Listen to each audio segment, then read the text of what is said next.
আত্মগোপনে থাকা আওয়ামী লীগের নেতাদের বাড়িতে রোববার সন্ধ্যায় পুলিশি অভিযানের পর জটিকা মিছিল করেছে দলটির নেতাকর্মীরা। শহরের পুরাতন কসবা কাঁঠালপাড়া মোড় থেকে মিছিলটি বের হয়। মিছিল থেকে জয় বাংলা, জয় বঙ্গবন্ধু, শেখ হাসিনা ফিরবে, বীরের বেশে দেশে স্লোগান দেওয়া হয়।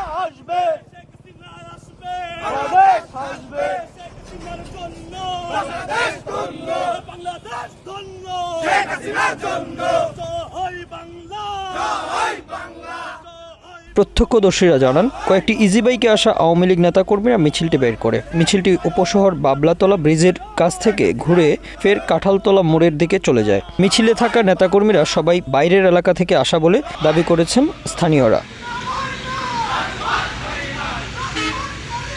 তবে মিছিলের বিষয়টি স্বীকার করছে না জেলা পুলিশের কোনো কর্মকর্তা। পুলিশ সুপার রওনক জাহান বলেন, আওয়ামী লীগের মিছিলের কোনো খবর তার জানা নেই।